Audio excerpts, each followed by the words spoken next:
नमस्कार। One of the greatest Indians of contemporary time, आधुनिक भारत के महानतम व्यक्तियों में से एक डॉक्टर B.R. अम्बेडकर, जिनके जीवन के बारे में हमें बहुत कुछ पता है, पर आइए जाने हम सब सीख क्या सकते हैं। पहला, परिश्रम। स्कूल के छात्र के रूप में सवेरे 2 बजे उठ जाते थे, पिताजी उठा देते थे। अध्ययन किया तो बड़ी मेहनत से किया। कई परेशानियां रही उनको स्कूलों में, कॉलेजों में, किंतु अडिग निश्चय से अपने आप को अपनी जाति में ही नहीं, अपने प्रदेश में ही नहीं, अपने देश में एक विद्वान के रूप में स्थापित किया। कोलंबिया यूनिवर्सिटी से MA PhD और लंदन से MSc और डॉक्टरेट दोनों ही जब उन्होंने प्राप्त की और वकालत भी पढ़ी और की बाद में हिंदुस्तान में आकर, हर वक्त परिश्रम परिश्रम परिश्रम कहते थे। Self help is the best help. और इसीलिए उनमें कुशाग्रता, प्रवीणता और दक्षता का एक अद्भुत संगम था। Philosophy, history, sociology, economics, English language, Marathi, Persian, सबके विद्वान थे। कोलंबिया यूनिवर्सिटी में तो पढ़ते समय वो भूल ही जाते थे समय क्या है। 18-18 घंटे पढ़ते थे, कई बार पूरी रात भी जागते थे। उनकी ये खासियत थी। संविधान के निर्माण के समय जब वो लिख रहे थे, ड्राफ्टिंग कर रहे थे, उन्होंने इतनी मेहनत की जितनी आप कल्पना भी नहीं कर सकते। Doctor B.R. अम्बेडकर एक ऐसे व्यक्ति थे जिन्होंने समता, समानता, भ्रातृत्व का सिद्धांत फलीभूत करने की कोशिश की। संविधान के माध्यम से, अपनी लेखनी के माध्यम से, असंख्य पुस्तकों के माध्यम से, भाषणों के माध्यम से वे मानव की समता और समानता के पक्षधर थे। महिलाओं का उत्थान चाहते थे। शिक्षा के क्षेत्र में उनका योगदान अद्वितीय था।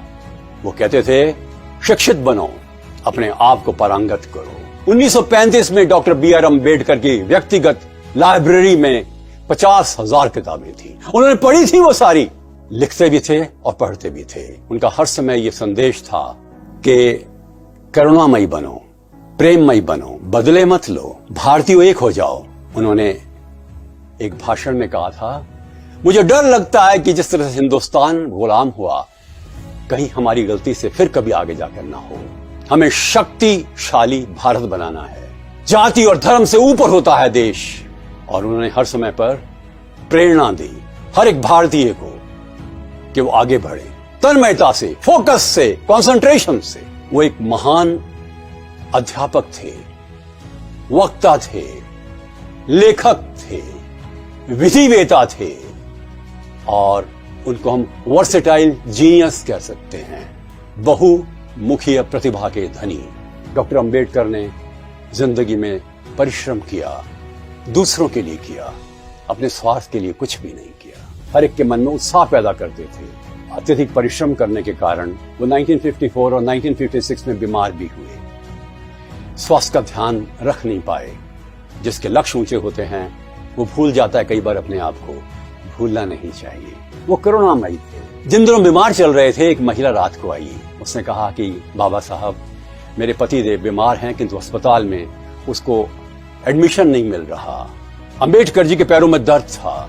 उठे, ड्राइवर के साथ कार में उस महिला को लेकर गए हॉस्पिटल, और हॉस्पिटल वालों को डांट करके उस गरीब इंसान को हॉस्पिटल में एडमिट कराया। वास्तव में वो भारत रत्न थे। 1990 में उनको भारत रत्न मिला, परंतु वैसे ही वो भारत रत्न थे। उन्होंने कहा था, जिंदगी लंबी नहीं, महान होनी चाहिए। वास्तव में उनका जीवन महान था, और अंत में उनके जीवन की बहुत महत्वपूर्ण सीख, विपत्तियों से मत घबराओ। उनकी माताजी की मृत्यु बचपन में हो गई। युवावस्था में पिताजी चले गए। धन की कमी थी। प्रतिभा के माध्यम से ऊंचा उठे, झंडे गाड़ दिए अपनी प्रतिभा के देश और विदेश में। वो कहते थे, बकरी का शिकार हो सकता है, शेर का नहीं। शेर बनो, साहसी बनो, हिम्मत रखो, आत्मविश्वास से जीना चाहिए। बाबा साहब से ये सीखें, और यही सबसे बड़ा उनका योगदान है। नमस्कार।